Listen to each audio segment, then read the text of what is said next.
Hello everyone, welcome to our channel GS with Atul. आज हम लोग कंप्यूटर की सीरीज में कंप्यूटर के स्ट्रक्चर के बारे में पढ़ेंगे और ये वीडियो जिस भी एग्जाम में कंप्यूटर पूछा जाता है उसके लिए इम्पोर्टेंट है। तो आज थ्योरी वाला पार्ट है, इसके बाद इसके क्वेश्चन हम लोग नेक्स्ट वीडियो में करेंगे। तो स्टार्ट करते हैं। जैसे अभी बीपीओ का एग्जाम है तो बीपीओ में ये वीडियो इम्पोर्टेंट है। अब देखते हैं, स्टार्ट करते हैं अपने टॉपिक को। तो स्ट्रक्चर ऑफ द कंप्यूटर, तो कंप्यूटर सिस्टम को मुख्यतः दो भाग में डिवाइड किया जाता है, एक हार्डवेयर वाला पार्ट, एक सॉफ्टवेयर वाला पार्ट। ठीक है, तो हार्डवेयर वाला पार्ट वो पार्ट होता है जिसको हम लोग टच फील कर सकते हैं, जैसे कि मॉनिटर हुआ, कीबोर्ड हुआ, माउस हुआ। ये क्या है? ये हार्डवेयर है जिसको हम लोग छू सकते हैं। लेकिन जो कंप्यूटर के अंदर सॉफ्टवेयर होते हैं उसको केवल हम लोग देख सकते हैं, उसके एप्लीकेशन को देख सकते हैं केवल। ठीक है, तो इसको टच फील नहीं कर सकते। तो ये बेसिक सा डिफरेंस है, कोई मतलब नहीं है इसका, बस ये समझने के लिए था। तो अब देखते हैं कंप्यूटर के पार्ट्स, जो मेन पार्ट हैं, जैसे कि मॉनिटर है, ये कीबोर्ड है, वेबकैम, माउस और सीपीयू और प्रिंटर। ठीक, बाकी इनपुट और आउटपुट डिवाइस हम लोग नेक्स्ट वीडियो में कंप्लीट करेंगे थ्योरी वाले में। तो सॉफ्टवेयर देखते हैं। सॉफ्टवेयर मेनली दो प्रकार के होते हैं, एक तो होते हैं सिस्टम सॉफ्टवेयर, एक होते हैं एप्लीकेशन सॉफ्टवेयर। ठीक है, तो सिस्टम सॉफ्टवेयर कौन से सॉफ्टवेयर हैं? जो कि कंप्यूटर के हार्डवेयर और उपयोगकर्ता के बीच, यानी कि यूजर और हार्डवेयर के बीच में मध्यस्थता करते हैं, वो कौन से सॉफ्टवेयर हैं? सिस्टम सॉफ्टवेयर है। एग्जाम्पल के लिए जैसे कि ऑपरेटिंग सिस्टम और यूटिलिटी सॉफ्टवेयर, ये किसके पार्ट हैं? ये सिस्टम सॉफ्टवेयर के प्रकार हैं। जैसे कि ऑपरेटिंग सिस्टम, जैसे कि हम लोग देखते हैं लैपटॉप विंडो बेस आते हैं और मैक ओएस बेस आते हैं। ठीक है, तो विंडो जो कि माइक्रोसॉफ्ट द्वारा डेवलप किया गया ऑपरेटिंग सिस्टम है, और मैक ओएस जो कि एप्पल के द्वारा, एप्पल एक कंपनी है, वो तो आप लोग जानते ही हैं, उसके द्वारा डेवलप किया गया ऑपरेटिंग सिस्टम है। ऐसी मोबाइल्स में अगर बात करें तो मोबाइल्स में भी ओएस होता है, जैसे कि हम लोग देखते हैं एंड्रॉयड बेस और आईओएस बेस। ओके, फिर अगर एंड्रॉयड बेस मोबाइल है उसमें भी अपने अपने यूजर इंटरफेस भी हर सारी कंपनियां डालती हैं, जैसे कि सैमसंग का वन यूआई है, ऐसी सारे, जैसे रियलमी है, वन प्लस है, जो भी मोबाइल कंपनियां वो अपना अपना यूजर इंटरफेस अलग कर सकती हैं, लेकिन जो बेस ओएस है वो केवल वो सिस्टम सॉफ्टवेयर का पार्ट है, वो एंड्रॉयड बेस है। ठीक है, चाहे कोई भी मोबाइल हो, वो अपना यूजर इंटरफेस बदल सकते हैं, लेकिन जो बेस है उसका ओएस वो तो एंड्रॉयड ही रहे। ऐसी जो एप्पल वाले हैं वो आईओएस चलाते हैं। ओके, आईओएस जो उनका ऑपरेटिंग सिस्टम है मोबाइल्स में, और कंप्यूटर में मैक ओएस। ठीक, जो एप्पल के कंप्यूटर आते हैं, लैपटॉप आते हैं, तो उसमें कौन सा ओएस होता है? मैक ओएस होता है। और ऑपरेट यूटिलिटी सॉफ्टवेयर कौन से सॉफ्टवेयर? जैसे कि एंटीवायरस, डिस्क क्लीनर, ये सारे क्या होते हैं? ये यूटिलिटी सॉफ्टवेयर हैं, ये भी सिस्टम सॉफ्टवेयर का पार्ट है। फिर एप्लीकेशन सॉफ्टवेयर, एप्लीकेशन सॉफ्टवेयर वो है जो भी एप्लीकेशन हम लोग अपने कंप्यूटर या पीसी या मोबाइल्स में इंस्टॉल करते हैं, वो क्या है? एप्लीकेशन सॉफ्टवेयर है। मतलब कि उसमें हम लोग video editing software, photo editing, या कोई भी एमएस ऑफिस है, या फोटोज के लिए कोई भी सॉफ्टवेयर है, या कुछ भी है, गेमिंग सॉफ्टवेयर, गेम है, तो ये सारे क्या हैं? ये एप्लीकेशन सॉफ्टवेयर के पार्ट्स हैं। ओके, अब देखते हैं हार्डवेयर के बारे में। तो हार्डवेयर को, जो कंप्यूटर का हार्डवेयर है, उसे चार भाग में मेनली डिवाइड किया जाता है, जैसे कि सीपीयू है, फिर उसके बाद इनपुट डिवाइस, आउटपुट डिवाइस और स्टोरेज डिवाइस। ठीक है, और सीपीयू में फर्दर तीन पार्ट होते हैं, एएलयू, सीयू और एमयू। इसके बारे में हम लोग अभी आगे देखते हैं। तो ये कंप्यूटर का एक ब्लॉक डायग्राम है, जिसमें कि ये वाला पार्ट क्या है? ये वाला पार्ट पूरा सीपीयू है। सीपीयू के अंदर control unit, arithmetic logical unit और प्राइमरी मेमोरी यूनिट। ओके, फिर उसके बाद ये सेकेंडरी मेमोरी या ऑक्सिलरी मेमोरी, जिसमें कि एचएसडी यानी कि हार्ड डिस्क ड्राइव और सॉलिड स्टेट ड्राइव यानी कि एसएसडी लगी होती है। ओके, और फिर इनपुट डिवाइस, और फिर उसके बाद इनपुट डिवाइस और आउटपुट डिवाइस। तो ये सारे क्या हैं? ये कंपोनेंट हैं किसके? कंप्यूटर के। एक ब्लॉक डायग्राम है ये कंप्यूटर के स्ट्रक्चर का। ओके, अब इसमें ये एसएमपीएस है। एसएमपीएस क्या करता है? पावर सप्लाई देता है। एसएमपीएस का फुल फॉर्म क्या होता है? Switch mode power supply. Okay, ये कूलिंग फैन है, इसमें लगा होता है कूलिंग के लिए। ठीक है, तो ये एक ब्लॉक डायग्राम है जिसमें कि घटक दिखाए गए हैं कंप्यूटर के। अब देखते हैं जो पहला पार्ट था सेंट्रल प्रोसेसिंग यूनिट, उसके बारे में देखते हैं। तो सेंट्रल प्रोसेसिंग यूनिट के तीन घटक हैं, एएलयू यानी कि arithmetical logic unit, control unit और मेमोरी यूनिट। ठीक है, ये प्रोसेसर के बारे में हम लोग बाद में पढ़ेंगे। और उसकी क्लॉक स्पीड के बारे में, ट्रांजिस्टर के बारे में, ये बाद में देखते हैं। अब देखते हैं सीपीयू के जो प्रकार हैं उसमें कि कंट्रोल यूनिट का क्या क्या काम है, कंट्रोल यूनिट क्या काम करता है। ओके, तो कंप्यूटर के सभी घटकों को निर्देशित करता है। कंट्रोल यूनिट का काम क्या है? ये सीपीयू का पार्ट है जो कि क्या करता है, कंप्यूटर के जो सभी कंपोनेंट हैं उनको डायरेक्शन देता है और इनपुट और आउटपुट डिवाइस को मैनेज करता है और निर्देशों को पढ़कर उन्हें डिकोड करता है, यानी कि इंस्ट्रक्शन जो भी हम लोग देते हैं उसे डिकोड करने का भी काम किसका है? कंट्रोल यूनिट का काम है, और सही स्थान पर भेजता भी है कि क्या इंस्ट्रक्शन है, क्या चीज होना है। उसके बाद ये कंप्यूटर का मस्तिष्क भी माना जाता है। फिर उसके बाद अंगणितीय और तार्किक इकाई यानी कि ALU, arithmetical and logical unit, तो इसका फुल फॉर्म भी आपको याद रखना जरूरी है एग्जाम के पॉइंट ऑफ व्यू से। ओके, तो इसका काम क्या है? इसका काम है गणितीय जोड़ घटाव गुणा करना तथा एंड और नॉट गेट का संचालन करना, और उसके बाद कंपैरिजन करना, छोटा बड़ा बराबर देखना, और प्रोसेसर की स्पीड को मापा जाता है इसी के द्वारा, एएलयू द्वारा ही प्रोसेसर की स्पीड जो मापते हैं। मेगाहर्ट्ज या गीगाहर्ट्ज में हम लोगों ने अभी क्लॉक स्पीड देखी थी ना, तो उसकी अभी हम लोगों ने स्किप कर दी, वो हम लोग बाद में देखेंगे। तो इसका एएलयू का काम है उसको मापना। फिर उसके बाद मेमोरी यूनिट है। तो मेमोरी यूनिट का काम क्या है? मेमोरी यूनिट जो है पहले तो अस्थायी और स्थायी डेटा को स्टोर करती है तथा प्रोसेसिंग के दौरान आवश्यक डेटा व निर्देशों को संग्रहित करती है, यानी कि प्रोसेसिंग के दौरान जो इम्पोर्टेंट डेटा व इंस्ट्रक्शन है उनको स्टोर भी करती है। और रजिस्टर और कैश मेमोरी, रैम या रोम, ये किसकी है? ये मेमोरी यूनिट के पार्ट है जो सीपीयू के अंतर्गत आती है। तो उसके अंदर जो लगी होती हैं, कौन कौन सी मेमोरी होती हैं? रजिस्टर्स लगे हैं सीपीयू के अंदर, बहुत सारे रजिस्टर लगे होते हैं। ठीक, कैश मेमोरी होती है जो कि सबसे फास्टेस्ट मेमोरी है और लेकिन सबसे कम स्टोरेज कैपेसिटी है इसकी। उसके बाद रैम है और रोम है, यानी कि रैंडम एक्सेस मेमोरी, जिसमें जब तक कंप्यूटर चालू रहता है तब तक डेटा रहता है। रोम जो कि स्टोरेज स्टैटिक, मतलब इसके भी पार्ट हम लोग अभी मेमोरी जो है उसमें पढ़ेंगे। ठीक है, रोम मतलब रीड ओनली मेमोरी। अब देखते हैं रजिस्टर। सबसे पहला हमने पार्ट देखा इसमें रजिस्टर, जो कि मेमोरी यूनिट का पार्ट है। तो रजिस्टर के बारे में देखते हैं कि रजिस्टर क्या है। तो रजिस्टर क्या है? सीपीयू के भीतर कई प्रकार के रजिस्टर होते हैं, मतलब जो सीपीयू है, सीपीयू के अंदर मेमोरी यूनिट के अंदर ये आ रहा है। अब सीपीयू जो है, सीपीयू के अंदर कई, मतलब कि बहुत से रजिस्टर लगे होते हैं जो कि क्या करते हैं? अस्थायी डेटा स्टोरेज के लिए उपयोग किए जाते हैं। मतलब कि डायनेमिक डेटा को स्टोरेज किसमें किया जाता है? रजिस्टर में किया जाता है। अब ये क्या है? ये है रजिस्टर के प्रकार। एक होता है प्रोग्राम काउंटर, एक होता है इंस्ट्रक्शन रजिस्टर, एक होता है मेमोरी एड्रेस रजिस्टर, एक होता है एमडीआर यानी कि मेमोरी डाटा रजिस्टर, और एक होता है एक्यूमुलेटर। ओके, तो इसके केवल आप प्रकार देख लें, इसका काम देखने का कोई भी इंपोर्टेंट आता नहीं है यहाँ पे। ठीक है, बाकी पढ़ने के लिए मैं नोट्स तो दे ही दूंगा। अब देखते हैं मेमोरी, जो अब रैम रोम बची ना, कैश मेमोरी बची, तो उसको क्लासिफिकेशन देख लेते हैं। ठीक है, तो मेमोरी यूनिट देखने से पहले हम लोग ये देख लेते हैं कि इसका क्लासिफिकेशन देख लेते हैं सबसे पहले मेमोरी का। तो ये क्लासिफिकेशन दिखाया है कि प्राइमरी मेमोरी है, सेकेंडरी मेमोरी है। ठीक है, तो ये ग्राफ में फिर ये क्या है? रिराइटेबल मेमोरी, ये रोम है यानी कि रैम इसमें आएगी, और फिर उसके बाद स्टैटिक है, डायनेमिक रैम है, फिर इसमें इरेजेबल मेमोरी है, परमानेंट रोम है। इसका हम लोग जो डायग्राम एक देख लेते हैं अलग से। ओके, तो पेज ऐड करता हूं मैं नया।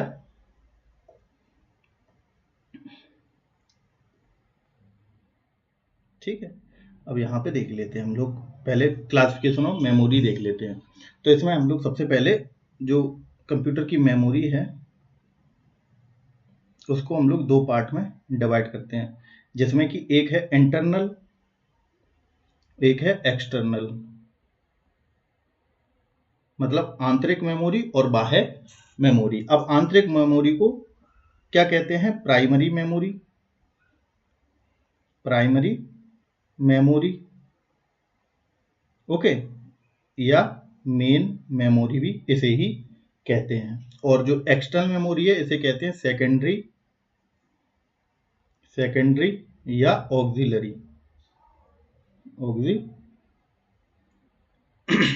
Auxiliary memory. ओके, अब जो प्राइमरी मेमोरी है या मेन मेमोरी है उसको दो भाग में डिवाइड किया जाता है। ठीक है, उसमें कौन सी आती है? एक तो आती है स्टैटिक मेमोरी। स्टैटिक का मतलब क्या हुआ? परमानेंट। Permanent memory. एक आती है टेम्पररी मेमोरी। टेम्परेरी, ठीक है, एक टेम्पररी मेमोरी। तो टेम्पररी मेमोरी के अंतर्गत कौन सी मेमोरी आती हैं? इसी में आती है रैम, यानी कि रैंडम एक्सेस मेमोरी। किसका पार्ट है? टेम्पररी मेमोरी का पार्ट है। और किसका पार्ट है? मेन मेमोरी का पार्ट है, यानी कि प्राइमरी मेमोरी का पार्ट है, यानी कि इंटरनल मेमोरी का पार्ट है। अगर ऐसे भी क्वेश्चन पूछा जाता है रैम कौन सी मेमोरी है, तो रैम एक परमानेंट नहीं है, टेम्पररी मेमोरी है, बट ये प्राइमरी मेमोरी है। तो रैम एक प्राइमरी मेमोरी या मेन मेमोरी में आती है। और मेमोरी रैम कौन से प्रकार की मेमोरी है, ऐसे भी पूछा जा सकता है, इंटरनल मेमोरी है या एक्सटर्नल, तो इंटरनल मेमोरी है। और रैम भी अगर डिवाइड किया जाए तो रैम भी दो प्रकार की होती है। एक होती है स्टैटिक, स्टैटिक रैम, एक होती है डायनामिक, डायनामिक। ओके। और जो टेम्पररी जो है मेमोरी, उसको भी दो पार्ट में डिवाइड किया जाता है। एक तो रैम हो गई और एक हो गई इसमें कैश। जो कैश मेमोरी है उसको टेम्पररी मेमोरी के अंतर्गत हम लोग रखते हैं। उसके बाद अगर परमानेंट मेमोरी में देखा जाए तो परमानेंट मेमोरी में आती है रोम। ठीक, परमानेंट मेमोरी में कौन आती है? रोम। तो रोम को मेनली तीन पार्ट में डिवाइड किया जाता है। रोम मतलब कि एक होती है प्रोग्रामेबल रोम, मतलब पी रोम, फिर ईपी रोम और ई रोम। इनके बारे में भी हम लोग अभी पढ़ेंगे, अभी केवल क्लासिफिकेशन देख रहे हैं। तो जो परमानेंट है और टेम्पररी है, ये प्राइमरी मेमोरी के पार्ट हैं। तो परमानेंट मेमोरी मतलब कि ये स्थायी मेमोरी है, तभी इसे क्या कहते हैं? नॉन वोलाटाइल मेमोरी भी कहते हैं। मतलब कि ये वाष्पीकरण नहीं होगा, नॉन वाष्पशील मेमोरी है। तो नॉन वोलाटाइल मेमोरी भी इसे कहते हैं परमानेंट मेमोरी को। यानी कि रोम एक नॉन वोलाटाइल मेमोरी है, रोम एक परमानेंट मेमोरी है, रोम एक प्राइमरी मेमोरी है। ठीक, और टेम्पररी को वोलाटाइल कहेंगे, वोलाटाइल मेमोरी है। ओके। अब अगर देखें इसके बाद ये हो गया, ये हो गई वोलाटाइल। ठीक है, वोलाटाइल। अब सेकेंडरी या ऑक्सिलरी मेमोरी को दो पार्ट में डिवाइड किया जाता है, यानी कि एक्सटर्नल मेमोरी को भी दो भाग में डिवाइड किया जाता है, जिसमें कि कौन कौन सी हैं? एक है सीक्वेंशियल एक्सेस, सीक्वेंशियल एक्सेस, और एक है direct access, direct access. Okay. तो सीक्वेंशियल एक्सेस में आता है मैग्नेटिक टेप, मैग्नेटिक टेप। और जो डायरेक्ट एक्सेस है उसको फर्दर तीन पार्ट में डिवाइड किया जाता है। ओके। जो डायरेक्ट एक्सेस है उसको, जो डायरेक्टली एक्सेस की जाती है उसको तीन पार्ट में डिवाइड किया जाता है, जिसमें कि है मैग्नेटिक, मैग्नेटिक डिस्क और ऑप्टिकल डिस्क, ऑप्टिकल डिस्क। उसके बाद नेक्स्ट है electronic storage, electronic storage. Okay. तो मतलब कि डायरेक्ट एक्सेस जो सेकेंडरी मेमोरी का पार्ट है उसको तीन पार्ट में डिवाइड किया जाता है। एक तो मैग्नेटिक डिस्क, ऑप्टिकल डिस्क और इलेक्ट्रॉनिक स्टोरेज। अब मैग्नेटिक डिस्क को फर्दर दो पार्ट में डिवाइड किया जाता है, जैसे कि मैग्नेटिक डिस्क में कौन कौन से आएंगे? एक तो फ्लॉपी आएगी, फ्लॉपी, और उसके बाद HDD, मतलब कि हार्ड डिस्क ड्राइव भी इसके अंतर्गत आएगी। अब हार्ड डिस्क में, हार्ड डिस्क को भी अगर देखा जाए, चलो इसका क्लासिफिकेशन आगे देखेंगे। वैसे इसे भी जिप डिस्क, डिस्क डिस्क, जो जिप डिस्क है, जैसे जिप डिस्क है, डिस्क पैक है, इसमें डिवाइड किया जाता है। ठीक है। और विंचेस्टर, विंचेस्टर पैक, इनमें डिवाइड किया जाता है। फिर उसके बाद ऑप्टिकल डिस्क में, ऑप्टिकल डिस्क है तो उसमें आ जाएगा CD, DVD, ब्लू-रे डिस्क। ठीक है, CD, read and writable, CD, रोम, ये सारे किसके? ऑप्टिकल डिस्क के पार्ट है। और इलेक्ट्रॉनिक स्टोरेज में आ जाएंगे पेन ड्राइव है, जैसे पेन ड्राइव है। ठीक है, मेमोरी कार्ड हैं, फ्लैश कार्ड हैं, ये सारे किस में आ जाएंगे, ये इलेक्ट्रॉनिक मेमोरी में आ जाएंगे। तो ये एक क्लासिफिकेशन है किसका, मेमोरी का। अब हम लोग देखते हैं डिटेल में, जो हम लोगों ने थ्योरी के अकॉर्डिंग देखते हैं। तो कहाँ पे थे हम लोग, हाँ, मेमोरी के क्लासिफिकेशन पे। तो ये था, हाँ, तो यहाँ पे हम लोग अब मेमोरी यूनिट को पढ़ेंगे। ठीक, तो मेमोरी यूनिट को सबसे पहले प्राइमरी मेमोरी में डिवाइड किया जाता है, प्राइमरी और सेकेंडरी में। तो प्राइमरी मेमोरी यह कंप्यूटर की मुख्य मेमोरी होती है, जिसमें कि अस्थायी और स्थायी दोनों डेटा, हम लोगों ने देख लिया कि रैम में अस्थायी डेटा और रोम में स्थायी डेटा स्टोरेज किया जाता है। ठीक है, तो मेमोरी रम को, जो प्राइमरी मेमोरी है, उसे दो पार्ट में डिवाइड किया जाता है। एक हम लोगों ने देखा कि परमानेंट मेमोरी है, और एक नॉन परमानेंट यानी कि टेम्पररी मेमोरी है। टेम्पररी जिसे वोलाटाइल भी कहा था हम लोगों ने। तो अब हम लोग टेम्पररी वाले में देखते हैं, जो रैंडम एक्सेस मेमोरी यानी कि रैम के बारे में देखते हैं। ये किसके अंतर्गत आई थी, ये सबसे पहले तो प्राइमरी मेमोरी या मेन मेमोरी कहा जाएगा इसे। ठीक है, दूसरी चीज, ये कौन सी मेमोरी है, टेम्पररी है, टेम्पररी, और या इसे क्या कहा जाएगा, वोलाटाइल, वोलाटाइल। ठीक है, ये मैं बार बार इस वजह से बता रहा हूँ, ये ऐसे ही क्वेश्चन बनते हैं कि रैम कौन सी मेमोरी है, वोलाटाइल मेमोरी है, नॉन वोलाटाइल मेमोरी है, जो रैम है वो टेम्पररी मेमोरी है या परमानेंट मेमोरी है। ओके, ये रैम प्राइमरी है या सेकेंडरी है, तो ये हमने लिख दिया इस वजह से। तो रैम क्या है, एक अस्थायी मेमोरी है जो कंप्यूटर के चालू बने रहने तक डेटा स्टोर करती है। ठीक है, उसके बाद खत्म हो जाता है इसमें डेटा। ये लिखा कंप्यूटर बंद होने के बाद डेटा मिट जाता है। अब रैम के दो प्रकार हम लोगों ने अभी देखे थे, रैंडम एक्सेस मेमोरी के दो प्रकार, एक स्टैटिक रैम और एक डायनेमिक रैम। तो स्टैटिक रैम और डायनेमिक रैम में क्या अंतर है, ये तेज होती है, कौन सी, स्टैटिक रैम तेज होती है बट महंगी होती है, और ये सस्ती होती है लेकिन धीमी होती है, डायनेमिक वाली रैम। ओके, ये थोड़ा सा याद रखना है। फिर उसके बाद दूसरा पार्ट था रोम, जिसे क्या कहते थे, permanent memory, permanent, okay, non volatile,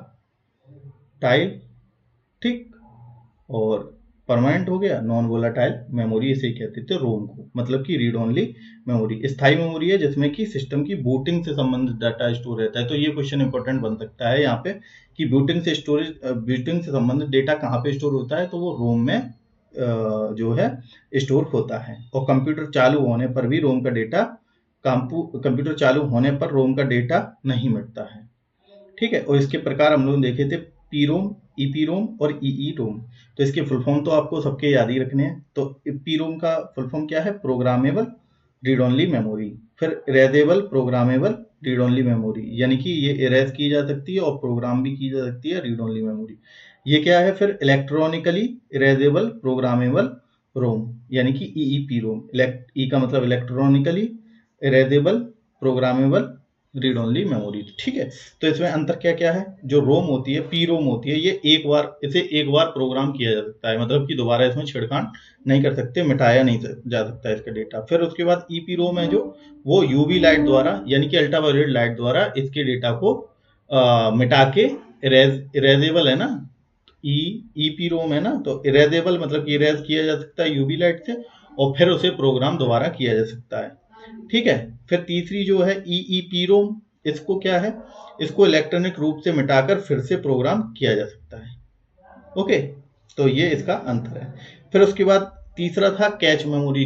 ये भी किसमें आई गई थी, ये आई थी किसमें, नॉन वोलाटाइल, नॉन वोलाटाइल नहीं, ये आई थी वोलाटाइल वाले पार्ट में, यानी कि रैम के साथ। ये भी कौन सी है, वोलाटाइल मेमोरी है, यानी कि टेम्पररी। तो प्रोसेसर और रोम के बीच स्थित तेज मेमोरी, जिसे प्रोसेसिंग गति बढ़ती है। मतलब कि क्या है, ये कैश मेमोरी जो है, वो प्रोसेसर जो है, जो कंप्यूटर का प्रोसेसर है, उसके और रैम के बीच में ये कार्य करती है कैश मेमोरी। ठीक है, तो इसकी स्पीड सबसे तेज होती है और ये महंगी भी होती है, महंगी है लेकिन उच्च इसकी गति है।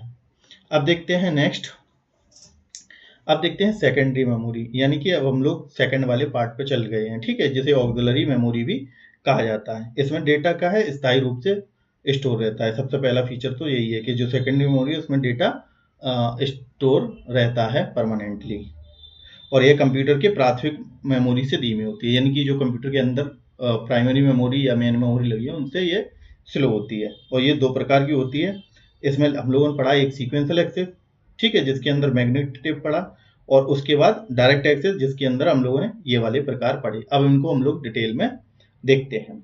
अगर हम लोग सीक्वेंशियल एक्सेस में देखते हैं तो क्या है, डेटा को सीक्वेंस यानी कि क्रमबद्ध रूप से संग्रहित किया जाता है, तभी इसको क्या सीक्वेंशियल एक्सेस में रखा गया है, और एक्सेस करने के लिए पूरे क्रम को पढ़ना पड़ता है।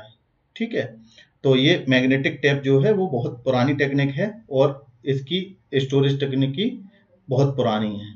ठीक है, और ये स्लो भी होगी। अब देखते हैं डायरेक्ट एक्सेस। तो एक्सटर्नल मेमोरी का, कि कंप्यूटर के बाहर स्थित डेटा बैकअप के लिए इसका उपयोग किया जाता है। कौन सी? एक्सटर्नल मेमोरी का। और ये पोर्टेबल हार्ड ड्राइव जो होती हैं, एसएसडी होती हैं, वो हो सकती हैं। और इसमें क्लाउड स्टोरेज यानी कि इंटरनेट पर जो स्टोरेज होता है, जैसे कि गूगल ड्राइव है, जियो ड्राइव है, या वन ड्राइव है माइक्रोसॉफ्ट का, तो ये क्या है, क्लाउड स्टोरेज का भी इसमें यूज किया जाता है। ये लिखा, जैसे ड्रॉप बॉक्स है, वन ड्राइव है, ये माइक्रोसॉफ्ट के हैं। तो क्या है, ये इनमें भी डेटा हम लोग स्टोर कर सकते हैं। फिर क्या है, इलेक्ट्रॉनिक स्टोरेज, जो कि तीसरा पार्ट था, हम लोगों ने देखा था। एक इसमें देखा था कॉम्पैक्ट डिस्क। ठीक है, कॉम्पैक्ट डिस्क सेकेंडरी मेमोरी हम लोगों ने देखा था, एक कॉम्पैक्ट डिस्क। ठीक, फिर उसके बाद देखा था optical disc. Optical disc CD DVD इसमें थी। ठीक है, ये हम लोग अभी देखेंगे आगे। फिर उसके बाद एक था इलेक्ट्रॉनिक स्टोरेज। ठीक, तो उसको देखते हैं। इलेक्ट्रॉनिक स्टोरेज में क्या है, ये कंप्यूटर, आधुनिक कंप्यूटर में स्मार्ट डिवाइसेस में उपयोग की जाने वाली स्टोरेज टेक्निक ही है। ठीक है, तो ये वाला पार्ट अब हम लोग देख रहे हैं। तो इसमें कौन सी आती है, एसएसडी है, NVMe non volatile memory, memory card, ये सारी किसमें आएंगे, इसी में आएंगे। अब देखते हैं डिटेल में। अब ये तो हम लोगों ने क्लासिफिकेशन देख लिया, जो पहले वाला जो अभी चार्ट देखा था उसका क्लासिफिकेशन थ्योरी फॉर्म में देख लिया। अब देखते हैं रियल में उसका क्लासिफिकेशन। अब डिटेल में देखेंगे, उसकी फोटोज भी देखेंगे। तो प्राइमरी मेमोरी क्या है, जब कंप्यूटर को चालू किया जाता है तो सबसे पहले कुछ आवश्यक डेटा व निर्देश प्राथमिक स्मृति में लोड हो जाता है, यानी कि प्राइमरी मेमोरी में स्टोर हो जाता है जब कंप्यूटर हम लोग चालू करते हैं। और कंप्यूटर में जो डेटा स्टोर है वो कार्य करने के लिए आवश्यक होती है, और ये सीपीयू के साथ सीधे काम करता है। ओके, तो इसमें हम लोग वोलाटाइल, प्राथमिक स्मृति क्या होती है, वोलाटाइल यानी कि टेम्पररी होती है, और यह कंप्यूटर बंद होने पर संग्रहित जो डेटा किया था उसने वो मिट जाता है। तो इसमें हम लोगों ने देखा था रैम। अभी इतना तो एक क्या है, ये वोलाटाइल मेमोरी है या टेम्पररी मेमोरी भी, और डेटा को अस्थायी रूप से स्टोर करती है, टेम्पररी मेमोरी में आएगा। अब प्राइमरी मेमोरी में रैम के बारे में हम लोग पढ़ रहे हैं डिटेल में। फिर इसे प्रोसेसिंग से पहले डेटा व प्रोग्राम को लोड करने के लिए उपयोग किया जाता है। तो रैम का उपयोग क्या है, रैम का उपयोग है प्रोसेसिंग से पहले डेटा को स्टोर करना, इसका काम है। रैम के प्रकार हम लोग देखे थे, स्टैटिक रैम और डायनेमिक रैम। तो ये ऐसी दिखती है स्टैटिक रैम, डायनेमिक रैम ये ऐसी दिखती है। ठीक है, तो ये फास्ट होती है और ये स्लो होती है डायनेमिक रैम, और इसे चेंज भी कर सकते हैं। अब अगर बेसिक डिफरेंस देख लेते हैं कि स्टैटिक रैम और डायनेमिक रैम में क्या डिफरेंस है। तो यह स्टैटिक है, यह डायनेमिक है, यह अधिक महंगी है, यह सस्ती है, यह कम गर्म होती है, यह अधिक गर्म होती है, प्रोसेसर के साथ जुड़ी होती है, यह मदरबोर्ड के स्लॉट में लगी होती है, इसे आसानी से निकाल के दूसरी भी लगा सकते हैं या बढ़ा सकते हैं। कैश मेमोरी और रजिस्टर के रूप में ये होती है, मुख्य मेमोरी के रूप में होती है। ओके, अब कैश मेमोरी के बारे में देख लेते हैं कि कैश मेमोरी कंप्यूटर की एक तेज और अस्थायी मेमोरी भंडारण है। मतलब कि कैश मेमोरी एक तो फास्टेस्ट है, प्लस क्या है, मतलब कि जो उसमें स्टोरेज है वो अस्थायी है, यानी कि ऐसा है टेम्पररी स्टोरेज है। ठीक है, जो मुख्य मेमोरी रैम और प्रोसेसर के बीच काम करती है। ये हम लोग अभी डेफिनेशन देख चुके हैं। ओके, अब देखते हैं कैश मेमोरी के कार्य क्या हैं। तो सीपीयू और मुख्य मेमोरी के बीच ब्रिज का कार्य करता है। क्या कैश मेमोरी काम करती है, जो सीपीयू है और मुख्य मेमोरी है उसके बीच में जो ब्रिज का कार्य कौन सी मेमोरी करती है, कैश मेमोरी करती है। लोकेलिटी ऑफ रेफरेंस, यानी कि लोकेलिटी ऑफ रेफरेंस के सिद्धांत पर कार्य करती है। इसका मतलब क्या हुआ, कंप्यूटर के प्रोग्राम्स को आमतौर पर एक ही डेटा और निर्देशों को बार बार उपयोग किया जाता है। कैश मेमोरी इन्हीं को बार बार उपयोग में आने वाले डेटा और निर्देशों को स्टोर करके सीपीयू को तेजी से उपलब्ध कराती है। ठीक है, फिर क्या है, कंप्यूटर की प्रोसेसिंग गति को बढ़ाती है, कौन सी, कैश मेमोरी। फिर उसके बाद सीपीयू को तेज गति से डेटा प्राप्त और प्रोसेस करने की सुविधा देती है। मुख्य मेमोरी को डेटा लाने लाने में लगने वाला समय को कम करती है। तो ये सारे कार्य हैं कि मुख्य मेमोरी से जो डेटा आता है उसमें लगने वाले समय को कम करती है, सीपीयू की गति को तेज करती है और प्रोसेस करने की सुविधा देती है और कंप्यूटर की प्रोसेसिंग स्पीड को भी बढ़ाती है। ये इसके काम है। अब कैश मेमोरी जो है, अब ये जैसे कि प्रोसेसर है, ये प्राइमरी मेमोरी है, ये सेकेंडरी मेमोरी है। तो सेकेंडरी से प्राइमरी में आएगा डेटा, डेटा प्राइमरी से सेकेंडरी में जाएगा। और कैश मेमोरी जो क्या है, प्राइमरी मेमोरी और प्रोसेसर के बीच में डेटा का आदान प्रदान कर रही है। ओके, ये देख सकते हैं। और लेवल ऑफ कैश मेमोरी, तो L1, L2, L3 ये 3 प्रकार के लेवल होते हैं, ठीक है, कैश मेमोरी के। अगर बात करी जाए कैश और रैम में क्या डिफरेंसेस हैं, तो ये भी जानना जरूरी है। कैश सबसे तेज है और रैम जो है कैश के अकॉर्डिंग स्लो है। ओके, ये इसकी जो स्टोरेज कैपेसिटी है वो कम है, इसकी अधिक है। ये महंगी है, ये कम महंगी है। प्रोसेसर के बहुत करीब या अंदर होती है और ये मदरबोर्ड पर लगी होती है, ठीक, ये प्रोसेसर के अंदर या करीब होती है और सीपीयू के लिए बार बार आवश्यक डेटा को स्टोर करती है। यह कंप्यूटर के सभी प्रोग्रामों और डेटा को अस्थायी रूप से स्टोर करती है, ठीक, ये है। अब देखते हैं नॉन वोलाटाइल मेमोरी, यानी कि पार्ट 1 जो वोलाटाइल मेमोरी यानी कि टेम्पररी मेमोरी के बारे में हम लोगों ने पढ़ लिया। कैश के बारे में देख लिया, 3 प्रकार की होती है, L1, L2, L3, उसके काम भी देख लिए। फिर उसके बाद रैम के बारे में भी देख लिया, स्टैटिक और डायनेमिक रैम के बारे में अंतर देख लिया, कैश और रैम के बीच में अंतर देख लिया। अब देखते हैं वोलाटाइल नॉन वोलाटाइल मेमोरी यानी कि रोम के बारे में, ठीक, रीड ओनली मेमोरी जिसका फुल फॉर्म है। तो रोम का पूरा नाम तो यही है, रीड ओनली मेमोरी। यह क्या है, नॉन वोलाटाइल है, यानी कि इसमें कंप्यूटर के बंद होने पर भी डेटा बना रहता है और यह कंप्यूटर के निर्माण के समय स्थायी रूप से स्थापित की जाती है। ये इस प्रकार की उसमें जब कंप्यूटर बनाया जाता है तब उसमें लगा दी जाती है। इसमें संग्रहीत डेटा को बदला नहीं जा सकता, ठीक है, और विशेष परिस्थिति में इसे बदला भी जा सकता है। और बूटिंग प्रक्रिया व फर्मवेयर को स्टोर किसमें किया जाता है, रोम में ही किया जाता है, यानी कि बूटिंग जो फाइल्स हैं वो रोम में स्टोर की जाती हैं। अब इसके प्रकार देखे थे, पीरोम, ईपीरोम, ईईपीरोम और फ्लैश मेमोरी। तो पीरोम प्रोग्रामेबल रोम, इसे केवल एक बार प्रोग्राम किया जाता है, उसे क्या कहते हैं, प्रोग्रामेबल रोम, ठीक है, दोबारा मिटाया संशोधित नहीं किया जा सकता। और इसका उपयोग करता माइक्रो कंट्रोलर्स और एम्बेडेड सिस्टम में किया जाता है। इसका उपयोग कहाँ किया जाता है, माइक्रो कंट्रोलर्स और एम्बेडेड सिस्टम्स में किया जाता है। अब इरेजेबल प्रोग्रामेबल रोम यानी कि ईपी रोम के बारे में देखते हैं। इसे अल्ट्रावायोलेट प्रकाश के उपयोग से मिटाया जा सकता है और फिर से प्रोग्राम किया जा सकता है, ठीक, इसे बार बार प्रोग्राम भी किया जा सकता है, लेकिन इसे विशेष उपकरण की आवश्यकता होती है, ठीक है, ये इसके वो है फीचर्स। फिर उसके बाद इलेक्ट्रिकली इरेजेबल प्रोग्रामेबल रोम यानी कि ईईपी रोम, ये क्या है, ये इलेक्ट्रिकल सिग्नल द्वारा इसे मिटाया जा सकता है और पुनः प्रोग्राम किया जा सकता है, ठीक है। इसे जो है माइक्रो कंट्रोलर और बायोस, ठीक, और फर्मवेयर अपडेट करने में इसका उपयोग किया जाता है। बायोस क्या होता है, बायोस होता है जिसमें कि बेसिक इनपुट और आउटपुट सिस्टम। बायोस का फुल फॉर्म क्या है, बेसिक इनपुट और आउटपुट सिस्टम। ओके, तो इसमें किसका उपयोग किया जाता है, ईईपीरोम का। ओके, अब फ्लैश मेमोरी जो है यह ईपीयू जो इसका ही एक मॉडिफाइड वर्जन है, ठीक, फ्लैश मेमोरी जिसमें तेज डेटा एक्सेस की सुविधा है, बस ये है। और इसका उपयोग यूएसबी ड्राइव, एसएसडी मेमोरी में किया जाता है, यानी कि जो हम लोग मेमोरी कार्ड लेते हैं, एसएसडी लेते हैं, तो उसमें कौन सी प्रकार की रोम लगी होती है, ये फ्लैश मेमोरी लगी हुई होती है। यह एक पोर्टेबल सेमीकंडक्टर वाली मेमोरी है जो कि रोम और रैम दोनों की विशेषता को संयोजित करती है। अब देखते हैं रैम और रोम में अंतर। अब हम लोगों ने कैश और रोम में देख लिया और उसके बाद स्टैटिक डायनेमिक में देख लिया अंतर, स्टैटिक रैम और डायनेमिक रैम। अब देखते हैं रैम और रोम में अंतर क्या है। तो इसका पूरा नाम, पहली बात तो ये चीज़ अलग है, ये टेम्परेरी होती है रैम, और रोम एक परमानेंट है।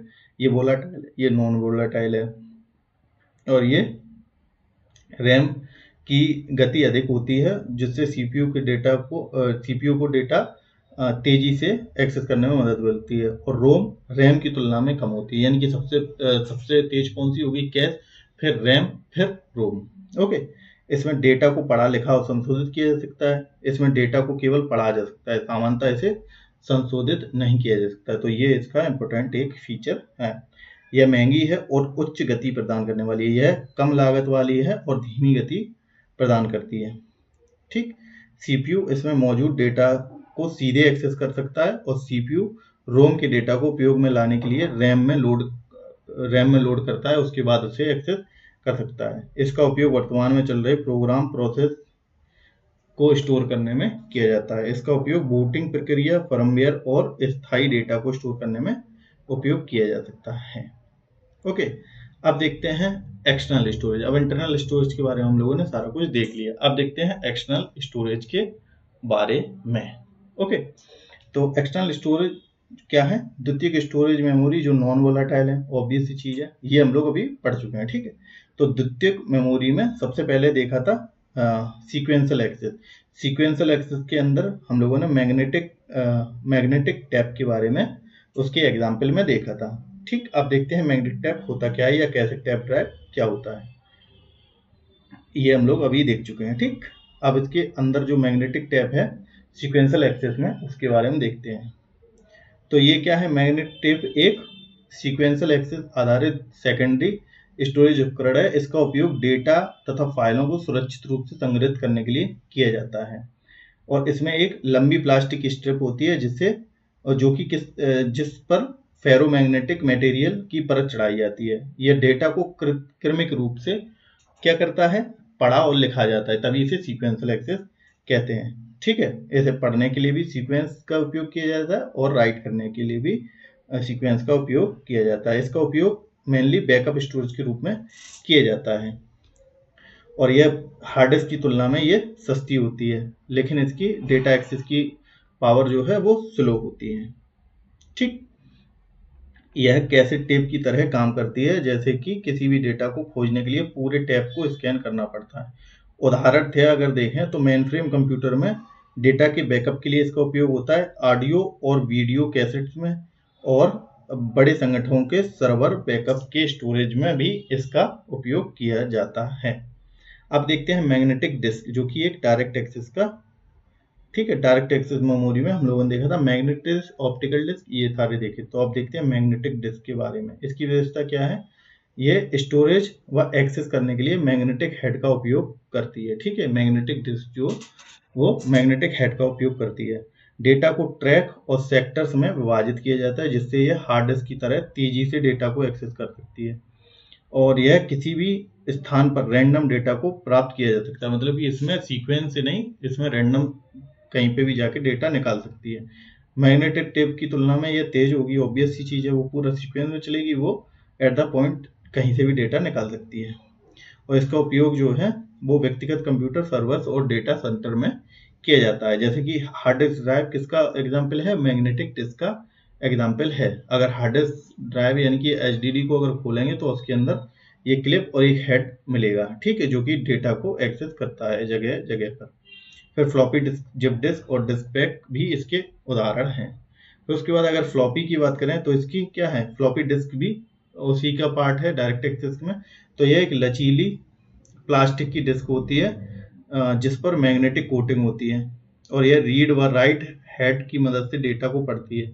इसकी स्टोरेज क्षमता बहुत कम होती है, हार्ड डिस्क की तुलना में इसकी क्षमता केवल, ये अब याद रखने वाला पॉइंट है, 400 KB से 1.4 MB तक इसकी स्टोरेज कैपेसिटी होती है और इसे स्लाइडिंग मेटल कवर में सुरक्षित किया जाता है। मतलब कि इसका कवर जो होता है वो मेटल का होता है। अब अगर इसके प्रकार देखें तो एक 3.5 इंच की फ्लॉपी डिस्क होती है, एक 5.2 इंच की फ्लॉपी डिस्क होती है। तो ये इंपोर्टेंट पॉइंट है एग्जाम के पॉइंट ऑफ व्यू से। ओके, अब जो भी लेक्चर आएंगे उनमें सारे पॉइंट ही पॉइंट आएंगे जो कि उसमें पूछे जाते हैं। ठीक, तो थ्योरी जो अभी तक लेंदी थी वो बहुत ज़्यादा पढ़ने पर उस पर क्वेश्चन बहुत कम मिलते हैं, लेकिन समझने के लिए वो जरूरी है, इस वजह से करा रहा था मैं। तो 3.5 इंच की फ्लॉपी थी, उसकी स्टोरेज क्षमता 1.44 MB थी और जो 5.25 इंच की है फ्लॉपी, उसकी स्टोरेज क्षमता 1.2 MB है। और फ्लॉपी डिस्क जो है अब क्या है?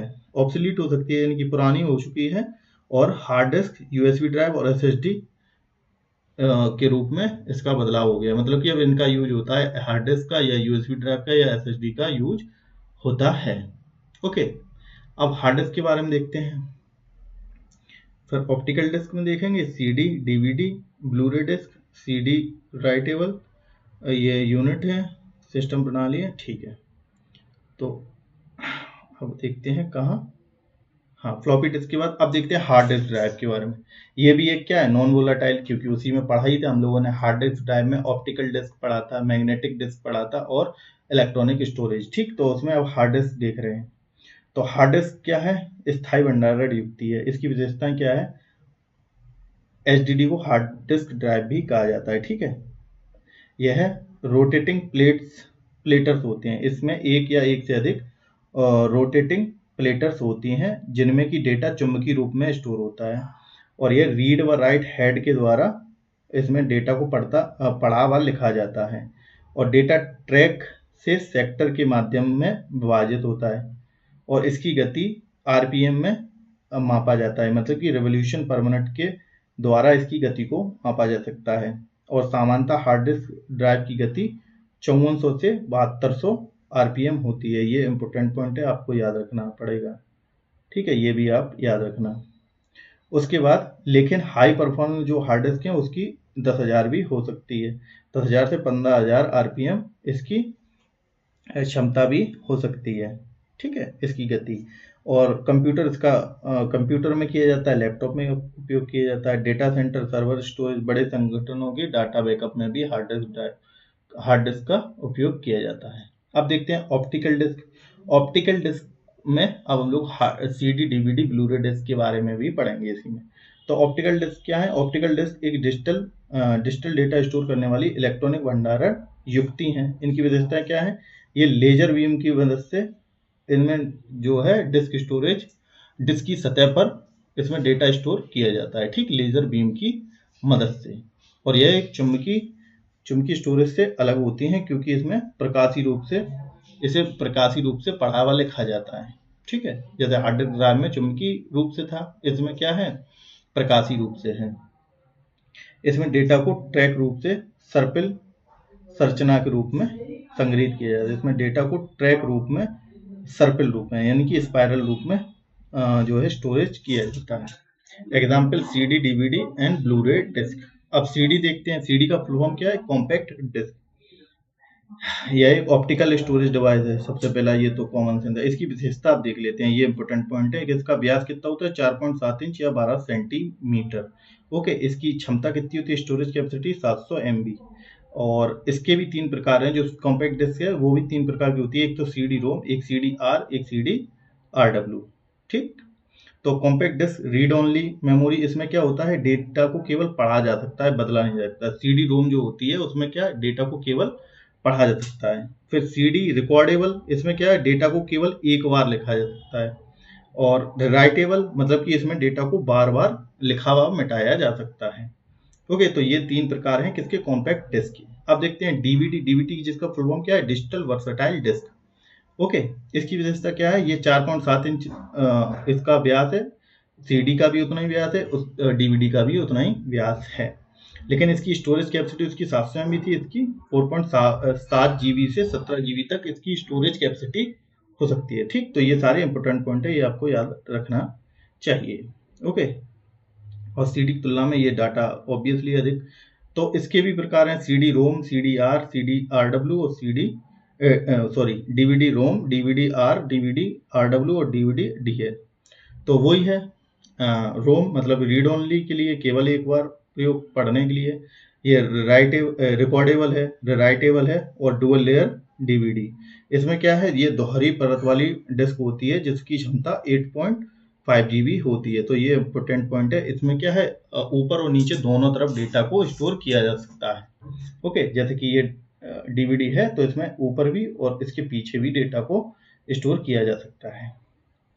उसके बाद ब्लूरे डिस्क क्या है, एक हाई क्वालिटी वाली ऑप्टिकल स्टोरेज डिवाइस है। डिवाइस क्या, स्टोरेज CD है, डिस्क है मतलब कि। और इसमें क्या है, हाई डेफिनेशन और 4K क्वालिटी की वीडियो को स्टोर किया जा सकता है। यह ब्लू लेजर की तकनीकी पर आधारित है, तभी इसे ब्लूरे डिस्क भी कहा जाता है। इसकी क्षमता 25 GB से 100 GB तक हो सकती है, यह भी इम्पोर्टेंट है। ब्लूरे एसोसिएशन द्वारा यह विकसित की गई है, ठीक है, ब्लू रे डिस्क एसोसिएशन के द्वारा इसको विकसित किया गया था। और ये 3 प्रकार की है, BD, मतलब ब्लू रे डिस्क, रीड ओनली, रिकॉर्डेबल और राइटेबल, वही सीधी डेफिनेशन है। अब सीडी राइटेबल, ये क्या है? आरडब्ल्यू मतलब राइटेबल, वही है कि बार बार से लिखा जा सकता है, ये वही चीज है। अगर इसके बारे में इंपॉर्टेंट पॉइंट कौन से हैं ये पढ़ चुके हैं हम लोग, ये भी compact disc, read only memory, विशेषता बदला नहीं जा सकता, केवल पढ़ा सकता है इसे, वॉर्म यानी कि राइट वंस, रीड मैनी, ठीक है। सॉफ्टवेयर गेम्स मीडिया, ये वही है। हाँ, अब ये देख लो, ये इंपॉर्टेंट पॉइंट है। 1980 के दशक में जापान की डैनन कंपनी ने इसका विकास किया था। ठीक 1990 में दशक में चतुर्थ पीढ़ी में कंप्यूटर व सॉफ्टवेयर वितरण इसका गुण है। ठीक, मेमोरी यूनिट क्या है? मेमोरी यूनिट कंप्यूटर केवल पहले मशीन भाषा समझता था, 0 1 का उपयोग करता था, यह बाइनरी कोड के रूप में संग्रहित, ठीक है, ये कुछ नहीं है। अब देखते हैं ये यूनिट, अच्छा मेमोरी यूनिट के बारे में ये हम लोगों को देखना चाहिए कि कंप्यूटर में केवल मशीन लैंग्वेज समझता है। कंप्यूटर जो है केवल मशीन लैंग्वेज समझता है, जो कि बाइनरी होती है, जिसमें कि 0 1 का उपयोग किया जाता है, ठीक है। अब यूनिट्स ऑफ कंप्यूटर मेमोरी देख लेते हैं। सबसे स्मॉलेस्ट यूनिट कौन सी है? 1 बिट, और एक निबल में क्या है? 4 बिट्स। तो 4 बिट्स मिल के अगर ये 4 मिला देंगे तो 4 अगर बिट्स मिला देंगे तो क्या बन जाएगा? 1 निबल। और अगर 8 बिट मिला दें तो 1 बाइट, 8 बिट्स मिला के 1 बाइट, ओके। और 2 निबल अगर मिला दें तो क्या बन जाएगा? तो भी क्या बन जाएगा? 1 बाइट। तो ये कन्वर्जन पूछा जा सकता है। फिर उसके बाद 1 किलोबाइट में 1024 बाइट, ऐसी मेगाबाइट में किलोबाइट, और 1 गीगाबाइट में 1024 मेगाबाइट, टेराबाइट में 1024 गीगाबाइट, पेटाबाइट में 1024 टेराबाइट। मतलब कि 1024 टेराबाइट, 1024 जो जो लग जाएगा वो उसकी आगे वाली मेमोरी हो जाएगी, ठीक। एक पेटाबाइट में 1024 टेराबाइट, एक एक्साबाइट में पेटाबाइट, एक्साबाइट में पेटाबाइट, और जेटाबाइट में एक्साबाइट। बस यही है सीधा, ठीक है। ये सीक्वेंस आप लोगों को याद रख लेना है। ये सीधा यहाँ तक ये स्टोरेज कैपेसिटी ये पूछी जा सकती है, मेनली यहाँ पे पूछा जा सकता है, ये मैंने बता दिया, ठीक है। अब सिस्टम यूनिट के बारे में देखते हैं। तो सिस्टम यूनिट क्या है? ये कंप्यूटर का मुख्य हार्डवेयर घटक है, जैसे प्रमुख घटक में शामिल है। तो सिस्टम यूनिट के भाग कौन कौन से हैं? एक तो मदरबोर्ड है, एक हार्ड डिस्क ड्राइव है, एक ऑप्टिकल डिस्क है, एक पावर सप्लाई है, फैन है, एक्सपेंशन स्लॉट है, और कनेक्टर्स हैं। ये सारे क्या है? कंपोनेंट है सिस्टम यूनिट के, ठीक है। तो धन्यवाद। अब आगे से इनपुट और आउटपुट डिवाइस देखेंगे और क्वेश्चन को ज़्यादातर कवर करेंगे।